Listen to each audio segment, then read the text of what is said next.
향기와 컬러의 바다, 마음씨에 오신 것을 환영합니다. 마음씨 아로마 세라피스트 김민서입니다. 감정 아로마 세라피. 감정의 다양한 형태, 그리고 감정별 특성에 대해서 살펴보고 지금 우리 안에 있는 이 감정의 상태를 체크해보는 질문을 통해서 스스로를 점검하고 에센셜 오일로 아로마 세라피로 케어하는 방법을 함께 살펴보는 시간입니다. 이번 시간에 살펴볼 감정은 셀프 블레임입니다. 자기 자신을 자꾸만 비난하게 되는, 책망하게 되는 그런 감정에 대해서 함께 살펴보도록 하겠습니다.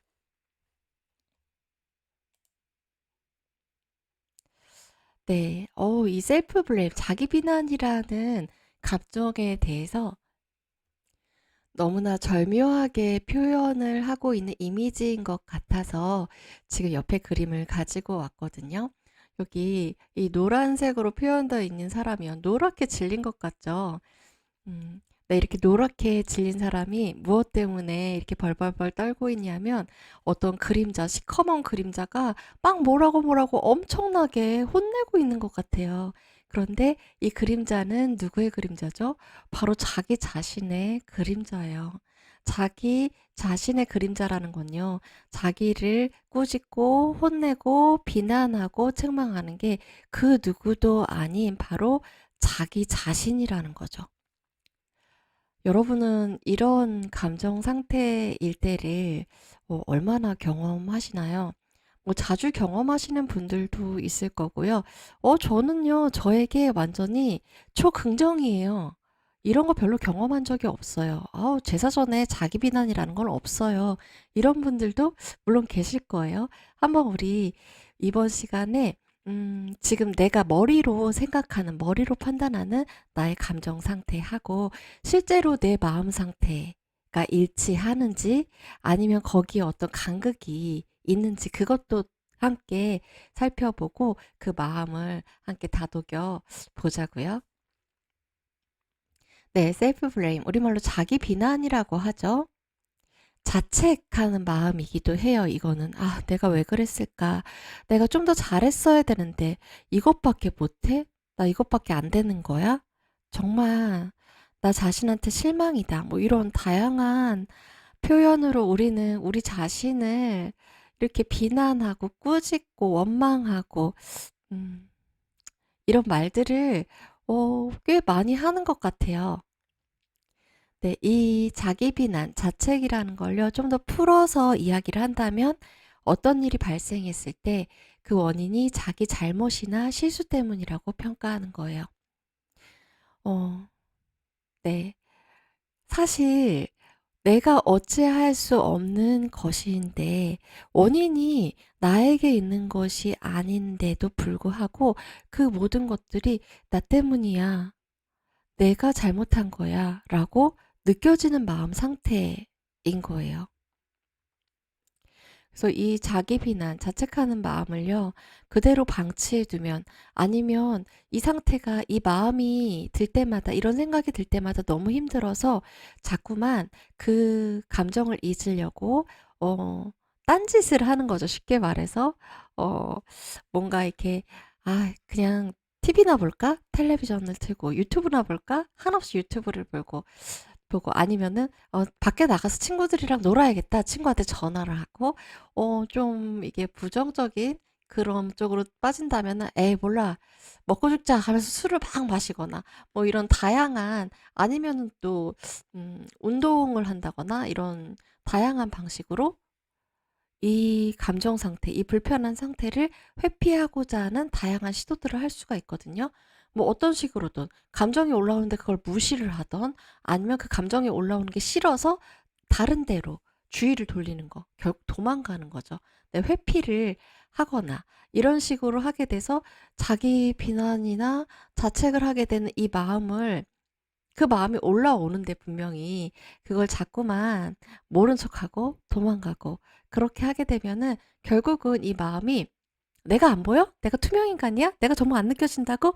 이러면서 에이 재미없어 지쳤어 하고 사라지는 게 아니라 그래 그러면은 한번 너가 어디까지 모른 척할 수 있나 보자 하면서 그 크기가 점점 커지게 돼요. 이 그림자처럼 정말 괴물 같은 크기로 커져 가지고 나를 더 심하게, 우리를 더 심하게 압박해 올 수가 있거든요.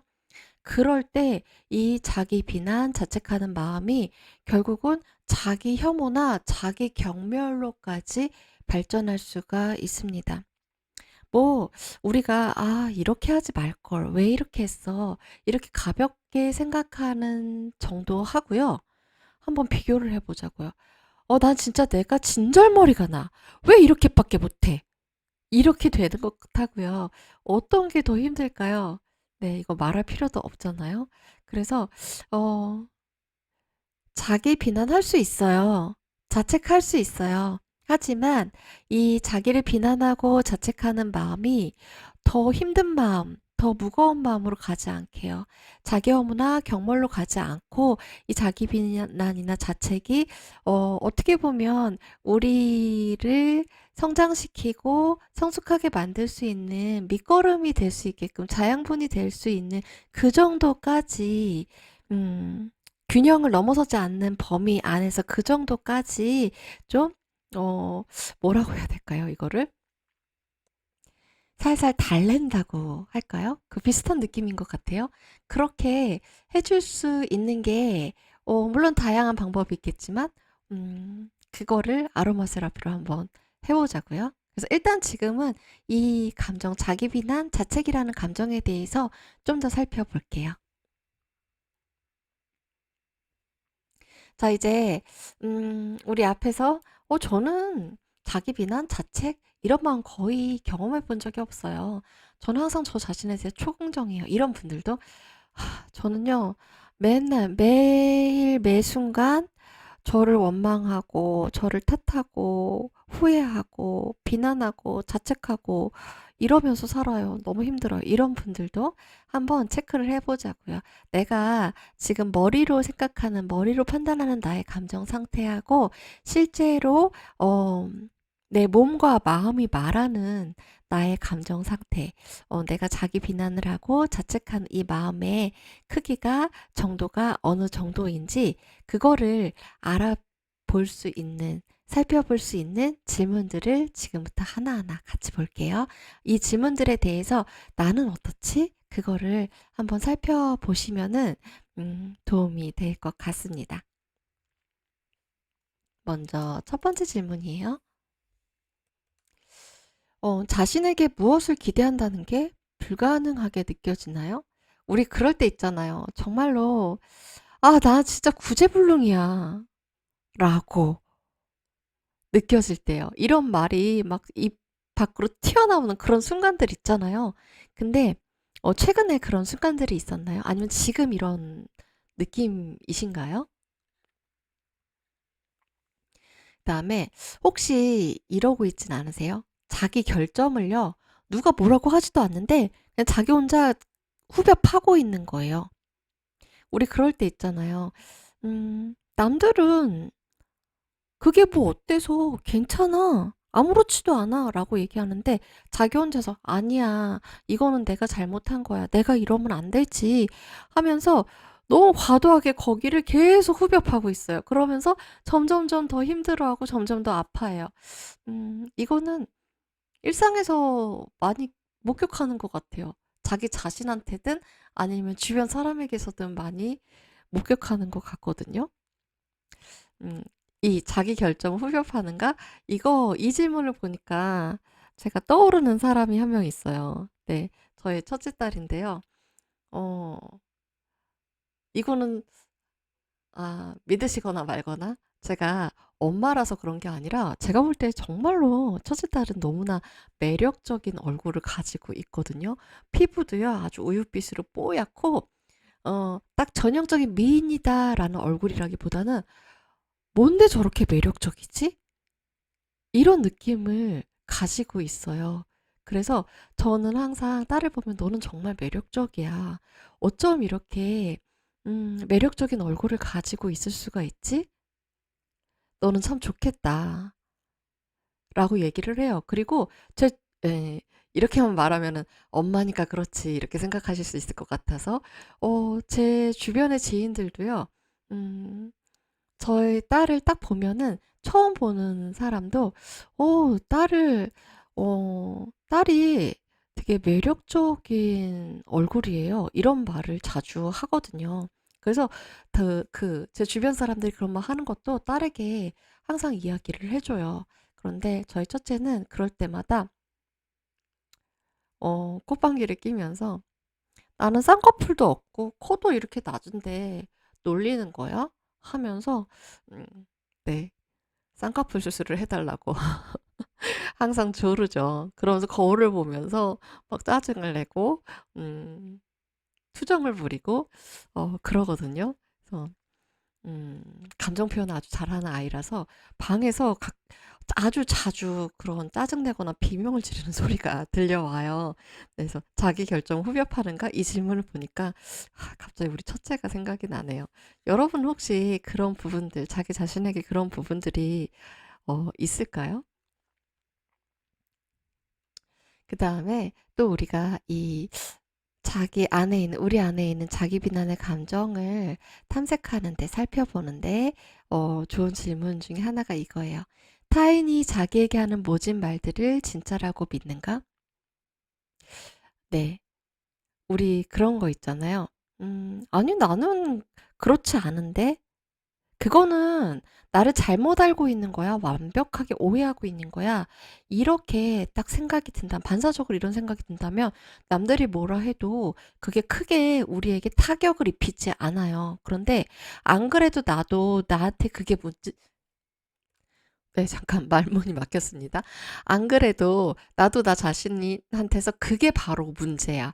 그게 나의 최대의 약점이야. 이건 진짜 아무한테도 보여주고 싶지 않아.'라고 생각하는 건데 누군가가 그걸 콕 집어서 "너는 그게 문제야."라고 이야기를 하면은 와 그 타격감은 진짜 말로 표현할 수 없잖아요. 네 너무 크죠. 너무 아프죠. 그래서 그 순간에 자기도 모르게 아주 강하게 자기 방어 반응을 한다든가 음 아니면 도망을 친다거나 뭐 이런 다양한 반응을 보이게 돼요. 아니면 안 그런 척 내색은 하고 있지만 이 마음에는 커다란 구멍이 뚫려 버리거나 이렇게 산산이 부서져 버리거나 네 엄청난 타격을 입는 그런 상태가 되거든요. 네. 근데 여기서 중요한 건요. 음 내가 나의 결점이라고 생각하는 게 나는 나를 잘 아니까 그게 항상 진실일 거야. 그게 사실이야. 라고 믿을 수는 없다는 거예요. 내가 나의 결점이라고 아주 굳게 믿고 있는 게 사실은 결점이 아니라 나의 장점이었네? 그거를 살다가 어느 순간에 발견하게 되는 그런 경우들도 있거든요. 우리가 난 이게 나의 단점이야. 이게 나의 결점이야. 라고 생각하는 건 어디까지나 생각일 뿐이에요. 어디까지나 우리 자신의 신념일 뿐이에요. 믿는 게 다 진짜는 아니잖아요. 그런데 내가 믿고 있는 그 순간만큼은 그게 진짜라고 생각을 하거든요. 절대 불변의 진리라고 여기게 되거든요. 근데 바로 그 부분을 누군가 콕 집어서 이야기를 하면은 도망가고 싶어지는 거죠. 숨고 싶어지는 거죠. 더 아파지는 거죠. 그런데 음 타인이 자기에게 하는 모진 말들을 진짜라고 믿는다는 건요. 나는 이것도 나의 결점이고 이것도 나의 결점이고 이것도 나의 결점이고 그런 부분들이 많으면 많을수록요. 사람들이 우연히 던지는 말에도 '어떻게 나의 결점을 알았지?' 하면서 움츠러들게 되고 상처 입게 되는 거죠. 그리고 '이것도 결점이고 이것도 결점이고 결점투성이야.'라고 생각한다는 건 벌써 우리가 어떤 '이게 나의 결점이야.'라고 생각한다는 건 그 부분에 대해서 지금 스스로 비난을 하고 책망을 하고 있는 상태이기도 한 거고요. 한번 음 잘 생각해 보세요. 이 말을 좀 쉽게 표현을 한다면 타인이 자기에게 하는 모진 말들을 진짜라고 믿는가?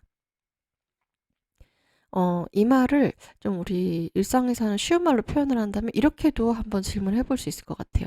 '나는 사람들이 무심코 던지는 말에 쉽게 상처받는가?' 예. 이 질문으로 바꿔서 해볼 수도 있을 것 같아요. 그다음에 아 이럴 때 있어요. 즐겁거나 행복한 느낌이 들 때면 죄책감이 느껴질 때가 있거든요. 여러분 혹시 최근에 아니면 지금 이런 느낌을 경험하고 계신가요? 아니면 자주 경험하시는가요? 예, 어떠세요? 왜 그냥 막 즐겁고 행복하고 신나고 이럴 때요. 너무나 좋은 감정 상태일 때 그냥 그 상태를 온전히 만끽하는 때도 있지만 어떤 때는요. 너무 즐겁고 행복하면은 '아 내가 진짜 이렇게 즐거워도 돼? 이렇게 행복해도 돼? 나한테 그럴 자격이 있나?' 하면서 죄책감이 드는 그런 경우가 있어요. 죄책감까지는 아니더라도 그 행복한 순간, 즐거운 순간에 오히려 불안감이 느껴질 때가 있거든요. 혹시 그런 상태이신가요? 그다음에요. 자신의 개인 영역에, 예, 우리의 그 사적인 영역에요. 그 누구도 접근하지 못하게 장벽을 쌓아두고 있지는 않은가요? 공적으로 사람을 만나고, 네, 관계를 맺고, 그런 공적인 내 모습을 보여주는 거는 편해요. 쉬워요. 그런데 누군가가 나의 어떤 사적인 영역으로 조금이라도 들어오려고 하면은, 접근하려고 하면은 철통 방어를 하게 되는 경우가 있거든요. 어떨 때 우리는 그 누구도 나의 어떤 사적인 영역에 발을 들이지 못하게 나의 어떤 공적인 모습, 음, 공적인 페르소나만 보여주고 싶어 할까요? 겉으로 보이는 내 모습은 이렇게 멋져 보이지만 사람들이 나를 좋은 사람, 괜찮은 사람이라고 알고 있지만 어, 내 진짜 모습을 알게 되면 실망할 거야. 내 진짜 모습을 들키면 사람들이 나를 등지고 떠날 거야. 지금처럼 나를 대해주지 않을 거야. 그런 두려움이 있을 때, 어, 사실 내 진짜 모습에는 이러이러한 결점들이 있어서 이거를 사람들이 알면은 아무도 날 좋아하지 않을 거야. 예. 이런 감정들, 이런 생각들, 이런 믿음들, 이런 신념들, 네, 이런 것들이 음, 우리의 개인 영역, 사적인 영역에 그 누구도 접근하지 못하게 장벽을 쌓게 만드는 것이거든요. 혹시 여러분에게 이런 측면이 있을까요? 네, 우리에게 이런 측면이 있을까요? 있다면 어느 정도일까요? 어, 아주 얇은 장막 정도일까요? 아니면 아주 두터운 절대로 깨지 못할 장벽을 쌓아두고 계신가요? 그다음에 이거요. 칭찬을 받아들이지 못하는가. 이게 한국 사람들의 특징이라고 하면서 많이 언급되었던 부분이기도 하거든요, 예전에는요. 네, 근데 지금은 그래도 누군가 칭찬을 하면은, 그거를, 어, 네, 공손하게 잘 받아들이는, 음, 그런 것이 미덕이라는, 네, 그런 사회적인 뭐라고 해야 될까요? 통념이 많이 확산된 것 같기는 해요.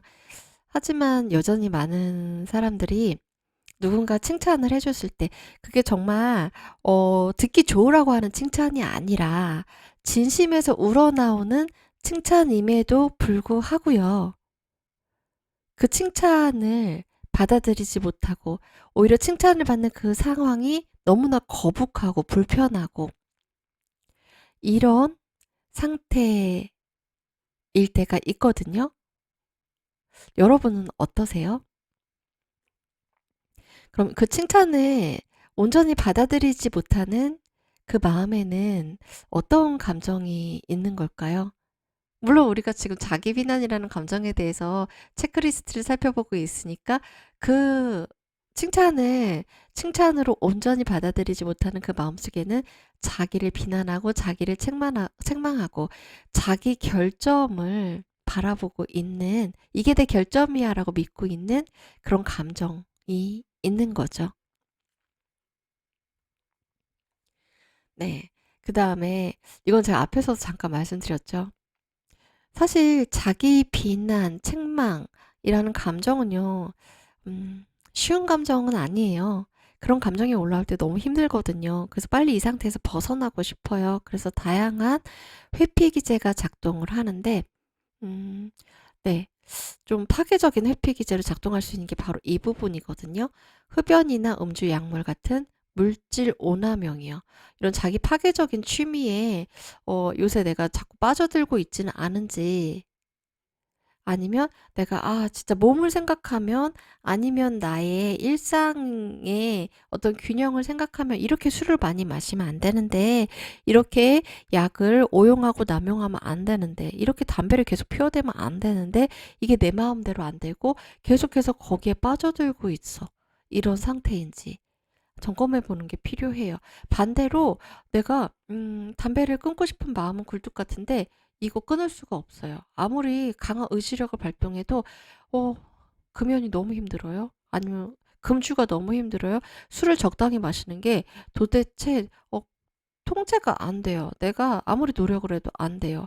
약을 끊는다는 게 이게 왜 이렇게 어려운지 모르겠어요. 이런 중독 상태일 때도요. 음, 물론 그 중독 자체에 대한 치료도 중요하지만 그 밑바탕에 깔려 있는 감정의 균형을 회복하는 것도 그만큼 중요하거든요. 밑바닥에 깔려있는 감정의 균형이 깨져버린 그 감정이 이런 중독으로, 이런 물질 오남용으로, 그리고 자기 파괴적인 어떤 취미로 우리를 자꾸만 잡아당기는 원인이 되는 거거든요. 그래서 여러분이 혹시 끊고 싶은 무언가에 중독이 되어 있다면, 그때도 혹시 나를 이렇게 중독으로 자꾸만 잡아 끄는, 음, 중독의 늪에 빠지게 하는 감정이 자기 비난의 감정은 아닐까 점검해 볼 필요가 있습니다. 그 다음에 이것도 여기 자기 파괴적인 취미하고 연결되는 부분이거든요. 평판이 안 좋은 사람과 친구 관계를 맺게 되는가? 음, 이게 우리 주변에서 가장 쉽게 보이는 형태가 뭐냐면요.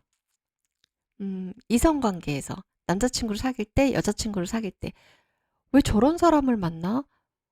지금 당신을 이용하고 당신을 파괴하고 왜 당신에게 상처만 주는 사람이라는 게 누가 봐도 너무나 명백한데 왜 당신은 그 사람과의 관계를 끊지 못해요? 주변에 혹시 이런 사람 있나요? 아니면 여러분 자신이 혹시 그런 사람인가요? 왜 우리 그런 거 있잖아요. 유독 나쁜 남자에게만 매력을 느끼는 여성? 이런 주제로도 되게 책도 많이 나오고 이야기도 많이 되었던 부분이기도 한데요. 네. 그것도 어떻게 보면은 음, 자기 비난이라는 감정에서 비롯되는 어떤 패턴일 수 있거든요. 예. 그래서 내가 이 사람 때문에 너무 힘들어 가지고요. 헤어졌어요. 이별을 했어요. 근데 그다음에 새로운 사람 만났는데 예전에 그 사람이랑 똑같은 패턴이 또 그 관계 속에서 반복이 돼요. 그래서 헤어졌는데 그다음 사람도 그래요. 그리고 주변 사람들이 너는 왜 맨날 그런 사람만 만나? 좋은 사람 좀 만나야지. 사람 보는 눈이 그렇게 없어? 라고 이야기를 해요.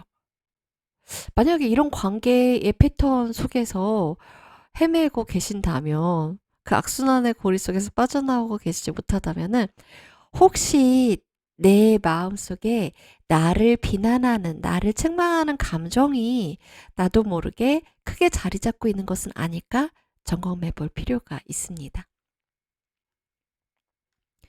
그 다음에 통증이 느껴져도 달게 받아 마땅하다고 생각하는 그런 상태를 경험해 보신 적이 있나요? 아니면 지금 그런 상태일까요? 우리가 '이거 내 잘못이야. 나는 왜 이것밖에 안 돼?' 하면 그다음에 거기에 자동적으로 딸려오는 게 음 자기가 자기 자신에게 벌을 줌으로써 음 그 잘못으로부터 면책을 받고 싶어 하는 그런 어떤 무의식적인 반응이 나타나게 돼요. 그래서 어떻게 보면은 평판이 안 좋은 사람과 친구 관계를 맺는 거, 이것도 자기 자신에게, 자기는 의식적으로는 전혀 그런 게 아닌데요. 무의식적으로 자기 자신에게 자기의 어떤 잘못한 부분, 자신의 결점에 대해서 벌을 줌으로써 거기에서 이제 면책을 받고자 하는 그런, 네, 무의식의 그 깊은 곳에 깔려 있는 그런 감정에서 나오게 되는 패턴일 수가 있거든요. 네, 그 다음에 감정적으로나 심리적으로 자신의 아픔에만 집중하게 되는가. 네, 자신의 결점, 자신의 약점, 우리 취약함이라고 그러죠. 자기 자신의 취약함에게만 집중하게 되면은요, 음, 그거 말고 다른 게 아무것도 보이지 않고 들리지 않고 느껴지지 않게 될 수 있거든요. 네, 그런 부분도 한번 점검해 볼 수 있고요.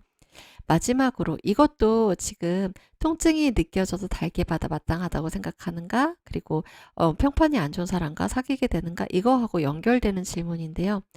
직접적으로 자해를 시도하거나 자살 충동을 느끼는 거예요. 음, 자기 자신에게 벌을 주는 행위를 자신이 적극적으로 시도하게 되는 그러한 경우로 연결이 될 수도 있습니다. 물론 자해나 자살 충동을 느끼게 되는 모든 원인이 자기 비난인 건 아니에요. 근데 이 원인 중에는 자기 비난이라는 감정도 어, 큰 몫을 차지하고 있다는 것입니다. 여기에 있는 질문 중에 몇 가지에 대해서 맞아, 나 이런데. 최근에 이런 적 있어. 맞아, 나 자주 이래. 이렇게 좀 대답이 되시나요? 그러면 이렇게 우리 마음속에 있는 자기를 비난하는 감정, 자책하는 감정, 책망하는 감정, 이런 것들이 어느 정도 있는지 우리가 탐색을 해봤잖아요. 그래서 그 윤곽이 잡혔어요. 그럼 그 다음에는 어떻게 해야 될까요? 그 어떻게라는 부분을 우리가 아로마 세라피를 통해서 같이 살펴보려는 거잖아요. 그리고 어떻게 한다는 거는 그거를 막 그냥 막 무작정 덮어두거나 모르는 척 회피하거나 도망치거나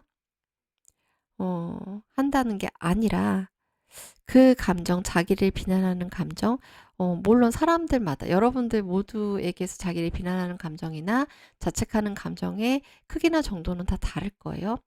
하지만 그런 다양한 그 자기 비난의 감정, 자책하는 마음을, 맞아, 나에게 이런 크기의, 이런 정도의, 자기 비난의 감정이 있었구나. 지금 현재 있는 상태이구나. 라는 것을, 그래, 맞아. 라고 인정해 주는 것에서부터 시작을 해서, 하지만 인정을 하지만 너무 힘든데 이거를 너무 세게, 더 힘들게 만드는 게 아니라 살살살 달래주면서 조금은 덜 힘들게, 덜 아프게 그 감정과 함께 다시 균형을 회복하는 작업을 할 수 있게끔, 협력 관계를 맺을 수 있게끔 하는 방법을 탐색하고 그걸 직접 시도를 해보는 게 중요한 거죠.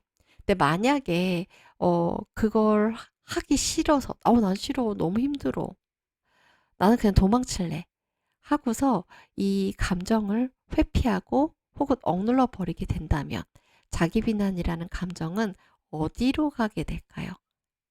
네, 우리가 이 감정을 돌보지 않았을 때 자기 비난이 우리를 어떤 감정으로 끌고 가게 되는지 그 예상 경로를 볼게요. 우울에 빠질 수 있고요. 깊은 절망에 빠질 수도 있습니다.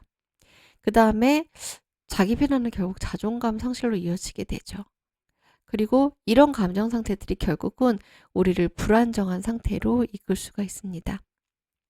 여러분, 이 자기 비난이 끌고 가는 이 감정 상태로 가실래요? 아니면은 감정의 균형을 회복하고 자기를 비난하는 마음, 자책하는 마음이 오히려 우리의 성장과 성숙의 씨앗이 밑거름이 될 수 있는 그 길로 가실래요? 이건 물어보나 마나죠. 그리고 또 우리가 알아둬야 될 게 있어요. 음, 우리 안에서 올라오는 감정 중에 나쁜 감정이라는 게 있을까요? 네. 나쁜 감정 있죠. 우리를 힘들게 하는 거 다 나쁜 감정 아니에요? 라고 생각할 수도 있죠. 하지만 감정 그 자체는 좋은 것도 나쁜 것도 아니에요. 네, 그냥 감정 그 자체일 뿐이에요. 이거는요, 우리 앞에 어떤 사람이 있을 때요. 그냥 그 사람 자체는, 음, 그냥 그 사람일 뿐이거든요. 근데 그 사람에 대해서 우리가 어떻게 생각하고, 어떻게 해석하고, 어떻게 상호작용하느냐, 어떻게 반응하느냐에 따라서 그 사람이 나에게 좋은 사람이 될 수도 있고, 나쁜 사람이 될 수도 있어요. 감정도 그런 거예요.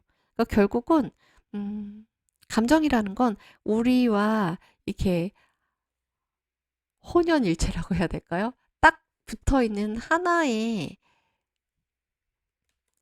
존재라기보다는 하나의 어떤 뭐라고 해야 될까요? 표현을 찾기가 이게 좀 애매하네요. 하나의 상태라기보다는 우리를 찾아온 손님이라고 보는 게 더 적당할 것 같아요. 네, 그래서 어떤 손님이 우리를 찾아오든 우리가 그 손님에게 그 손님을 어떻게 대접하느냐에 따라서 그 손님이 어, 귀인이 될 수도 있고 강도가 될 수도 있는 거거든요. 그래서 결국은 어떤 감정이든 균형이 중요해요. 그래서 이 자체, 자기 비난이라는 감정도 균형이 중요한데, 네, 워드의 프레그런트 마인드라는 책에 보면은 이러한 구절이 나와요. 자책은 우리가 인간적이고 동정심이 많으며 깨어있다는 것을 보여주는 감정이래요. 어, 왜 그런 거 있잖아요.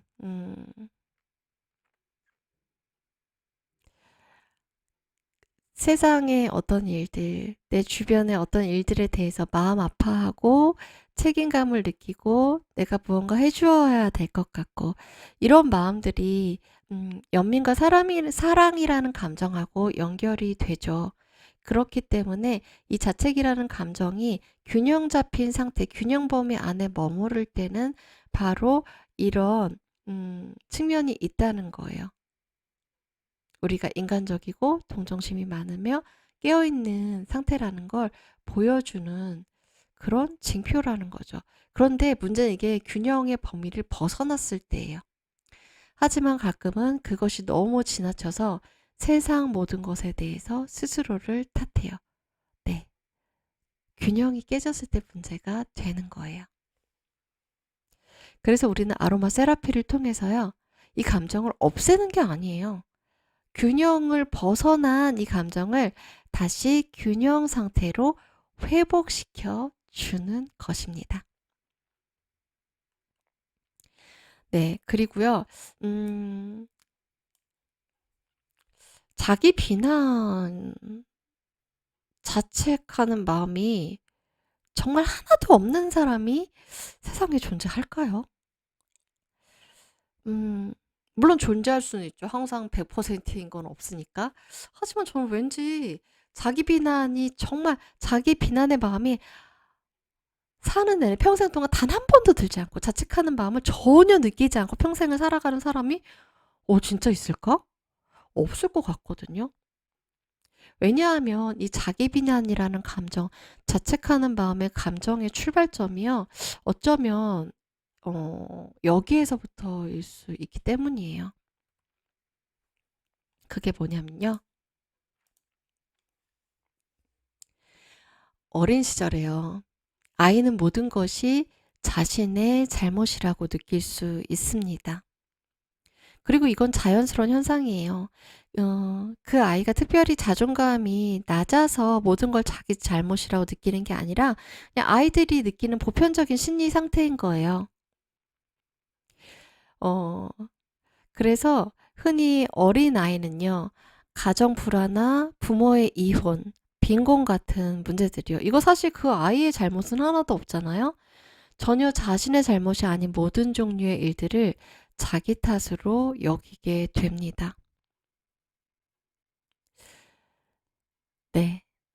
그래서 이게 아이의 작은 어깨에 상상할 수도 없는 무게로 자책하는 마음을 쌓게 돼요. 우리 모두는 이런 어린아이였던 시절이 있죠. 그 시절에 정말 이 아이하고는 아무런 상관이 없는 그런 일들 있죠. 그런 일들을 보면서 '엄마 아빠가 싸우네. 내가 뭘 잘못해서 그런가 봐. 나 때문인가 봐. 음 엄마가 혹은 아빠가 어느 날 아파요. 나 때문에 아픈가 봐.' 이렇게 생각하는 마음들이 우리는 까맣게 잊고 있죠. 하지만 우리의 무의식 깊은 곳에서는 여전히 그 마음이 딱 자리를 잡고 있어요. 그러면서 "거봐. 이번에도 너가 잘못한 거야. 이것도 너 때문이야." 네. 이렇게 우리에게 계속해서 속삭이고 있는 거예요. 이런 부분들이 우리가 자기를 비난하고 자책하게 되는 그 마음의 출발점이 되는 것일 수 있습니다. 여러분은 어떤가요? 근데 사실 좀 어려운 게 음 어렸을 때 이런 감정들이요. 이런 생각들이 성인이 된 우리는 잘 떠오르지 않을 수 있어요. 까맣게 잊고서 아무리 기억을 해내려고 해도 너무 무의식 깊은 곳에 자리 잡고 있어서 기억해낼 수 없을지도 몰라요. 네. 하지만 우리가 또 할 수 있는 게 있기는 하죠. 이런 아이들에게, 우리의 자녀들에게 "그건 너의 잘못이 아니야." 라는 것을 우리가 항상 일깨워 줄 수 있다면 음 그건 그 아이의 성장과 성숙 그리고 감정의 균형을 가지고 커 나가는데 큰 도움이 될 수 있을 것 같아요. 그리고 또 우리가 어느 순간 우리 내면 아이를 만나게 될 기회가 있을 때 그 아이에게도 우리가 똑같이 이야기해 줄 수 있겠죠. 그건 너의 잘못이 아니야." 라고요. 그러면 이제 본격적으로 아로마 세라피, 네, 자기를 비난하고 자책하는 마음, 이 균형이 깨져버린 너무 나간 이 감정 상태를 다시 균형 상태로 회복시킬 수 있는 아로마 세라피에 대해서 같이 살펴보도록 하겠습니다. 네, 이 자기 비난하는 마음, 자책하는 마음에 대해서 에센셜 오일이 도와주는 건요. 기분을 전환시켜줘요. 에센셜 오일이 이 감정 케어에서 가장 1차적이고 가장 잘하는 게 순간적으로 기분을 가볍게 전환시켜 주는 것이거든요. 이렇게 기분을 전환시켜 주면요. 한결 가벼워진 마음으로 자신의 취약성과 만날 수 있게 도와줍니다. 그 분석 심리학자 구스타프 칼 융은 이런 말을 했어요.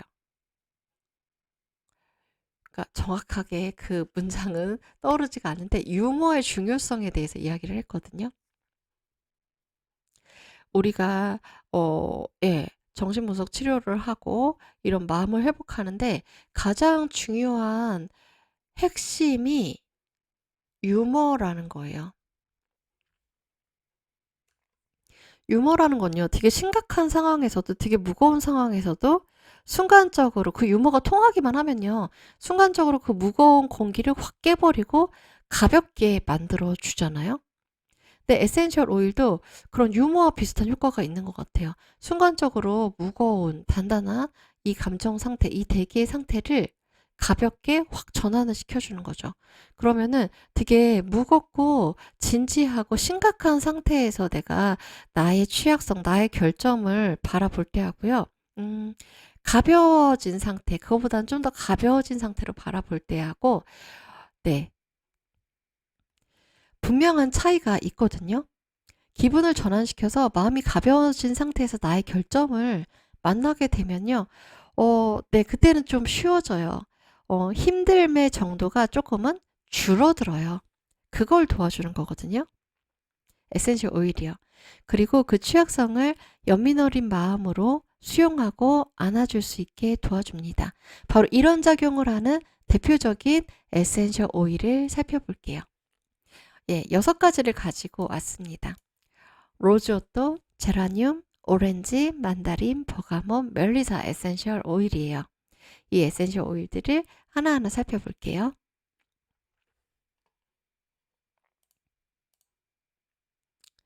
먼저 첫 번째는 로즈오또입니다. 네. 장미의 향이 아주 복합적이고 오묘하게 나는 이 로즈오또는요.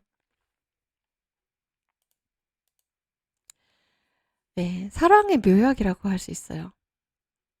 저는 이 로즈오또를 사랑의 묘약이라고 하는데 그 무엇보다 자기 자신에 대한 사랑으로 이끌거든요. 감추고 싶은 취약함마저 수용하고 사랑하게 만드는 마법 같은 힘을 가지고 있는 게 바로 이 로즈오또 에센셜 오일입니다. 네, 자기를 비난하면요. 다른 사람이 나를 비난할 때보다 내가 나를 비난할 때 상처가 더 심하게 나거든요. 그 상처를 우리 상처 났을 때 연고 바르잖아요. 그것처럼 그 상처에 발라주는 연고가 바로 로즈오또 에센셜 오일인 것입니다. 그리고요, 우리 앞에 체크하는 질문에서 나왔던 것 중에 그거 있었잖아요. 다른 사람이 자기 사적인 영역에 들어오지 못하게 철벽을 친다는 거예요. 그래서 이 철벽을 치다 못해서 접근하면 너도 다쳐 하면서 정말 이 장미의 갓이 있잖아요. 이 가시넝쿨로 그 철벽을 칭칭칭 감아놔서 진짜 그 누구도 들어오지 못하게 그렇게 해놓은 상태 있죠. 그런 상태일 때도 이 로즈오또가 도움을 줍니다. 그 가시를 녹여주거든요. 그 다음에 제라늄이에요. 제라늄은 우리 화분으로도 되게 많이 키우죠.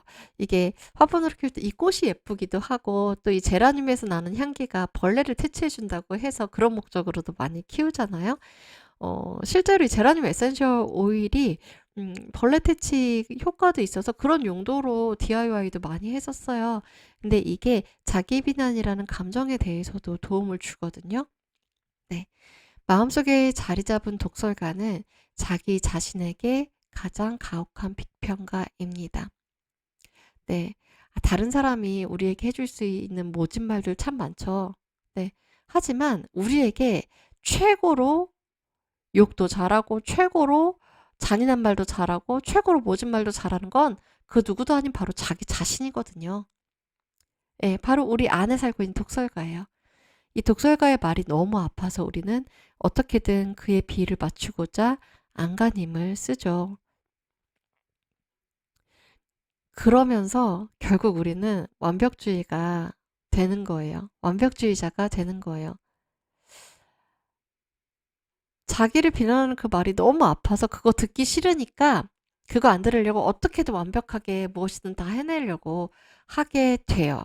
근데 완벽주의자가 되고 싶다고 그게 쉽게 될까요? 오히려 완벽하게 하려고 할수록 이건 진짜 완벽하게 해야 돼.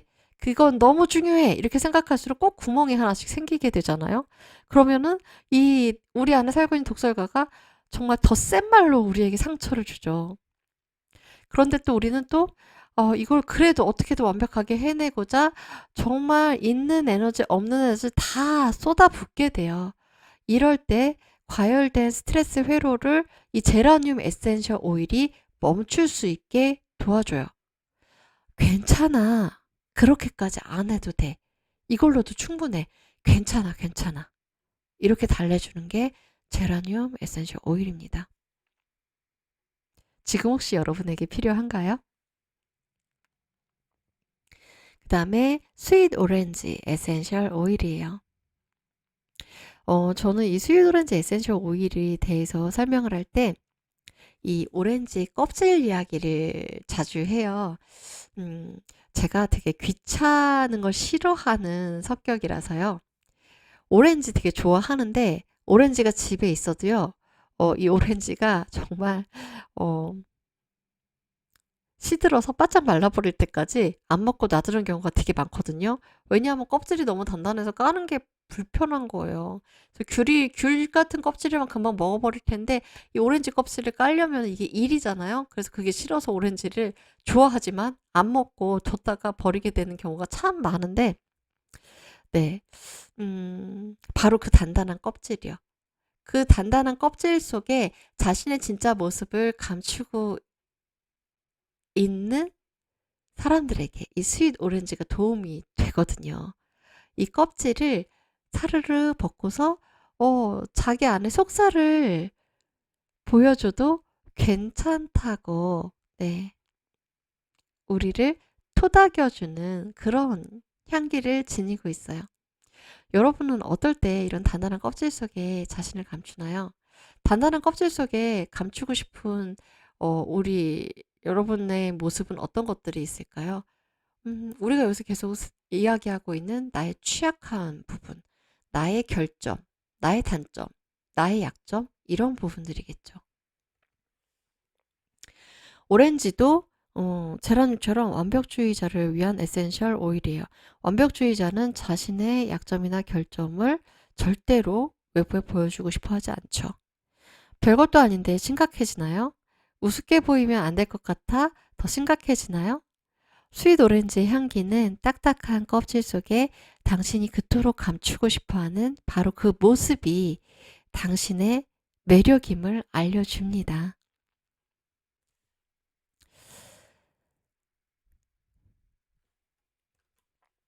네, 그 다음에 제가 네, 귤이라면 쉽게 까먹겠어요 했는데 바로 만다린이 나왔어요.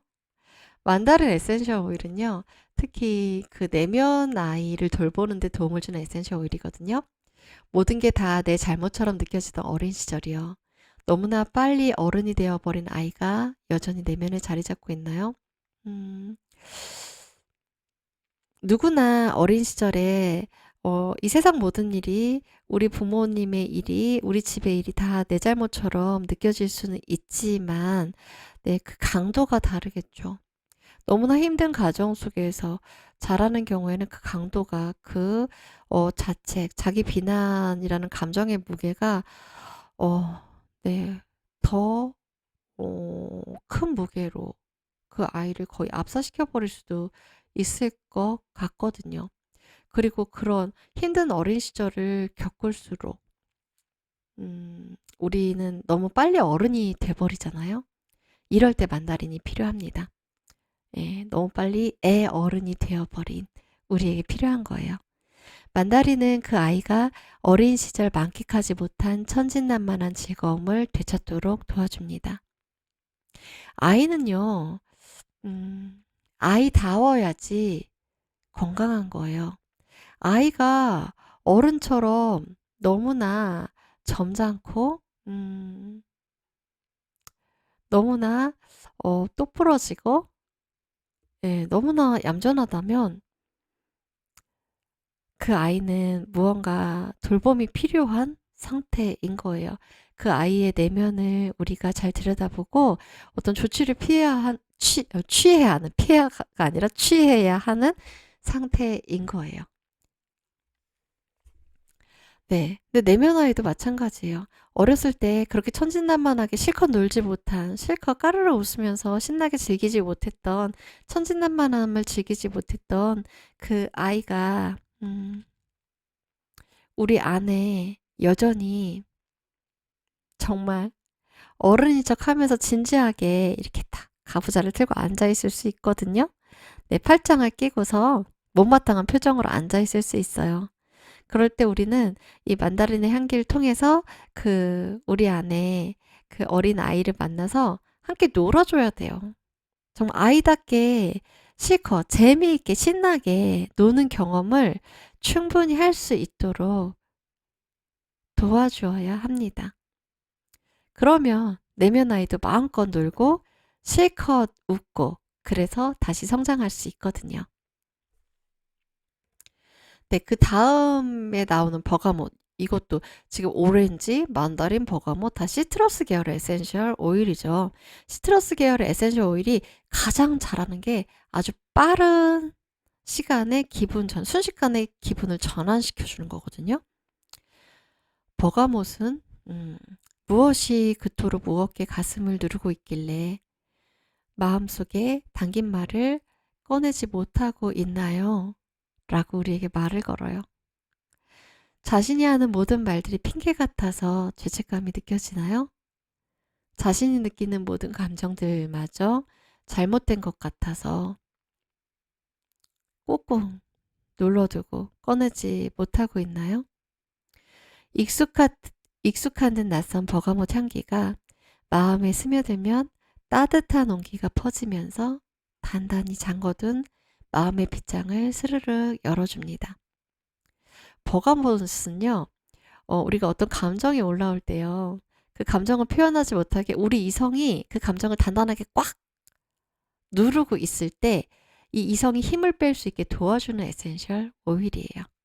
그래서 우리 안에 있는 감정을 우리가 자연스럽게 표출할 수 있도록 도와줘요. 네, 마지막으로 멜리사입니다. 멜리사는 레몬밤, 허브에서 추출하는 에센셜 오일이죠. 심장을 강화시켜줘요. 심장을 강화시키는 멜리사 에센셜 오일은 우리에게 자기 비난을 멈추고 자신의 취약성을 수용할 수 있는 용기를 줍니다. 네.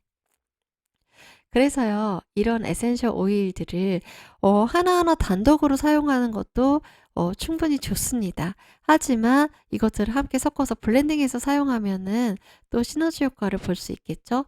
그래서 상황별로 어떻게 블렌딩을 적용할 수 있는지 몇 가지 예를 여러분들에게 보여드리려고 합니다. 여기서 제가 예라 그랬어요. 네, 예시요. 이건 어디까지나 예시일 뿐이에요. 가장 좋은 건요, 여러분의 감정의 균형을 회복하는 자기 비난이라는 자책이라는 감정의 균형을 회복하는 데 도움이 되는 블렌딩을 여러분들이 스스로 여기에 제가 소개해드린 에센셜 오일들을 하나하나 경험해보고 이것저것 블렌딩해서 사용해 보면서 찾아 나가시는 거. 그 과정 자체가 아주 좋은 아로마 세라피가 될 수 있습니다. 에센셜 오일의 가장 큰 특징이자 장점은요, 누구에게나 공식처럼 들어맞는 어떤, 뭐, 감기에는 무슨 약, 뭐, 복통에는 무슨 약, 이런 공식이 있는 게 아니라 그 사람의 개별적인 필요에 따라서 그 사람의 개인적인 특성에 따라서 적용이 되는, 작용할 수 있는 그런 에센셜 오일들이 다 다르다는 것이거든요. 네, 그럼 예시 살펴볼게요. 네, 먼저 우리의 취약성을 수용할 수 있게 도와주는 에센셜 오일 블렌딩이요. 로즈워터요. 네, 나의 결정까지도 사랑할 수 있게 도와주는 대표적인 에센셜 오일이죠. 그리고 완벽주의에서 우리를 좀 벗어날 수 있게 도와주는 제라늄. 또, 무엇이든 괜찮아요. 네, 다 표현해도 돼요. 그렇게 꾹꾹 눌러 담지 말고 한번 꺼내보세요. 이렇게 우리를 다독여주는 버가못. 이 세 개가 만나서 블렌딩이 되면은 취약성을 수용하는 데 도움이 되는 그런 아로마 세라피 블렌딩이 될 수 있습니다. 그리고 이 블렌딩 에센셜 오일은요, 향기도 좋아서,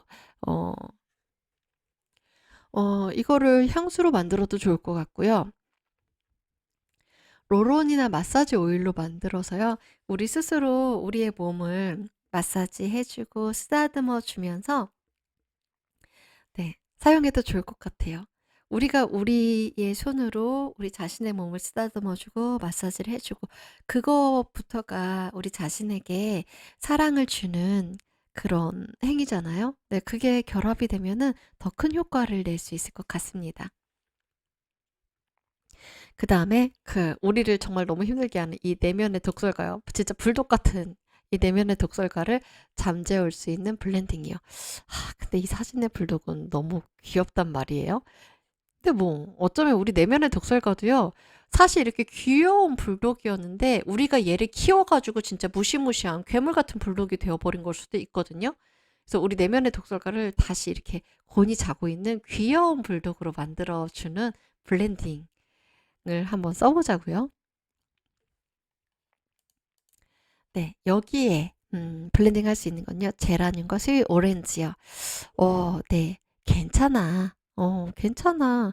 완벽하지 않아도 돼.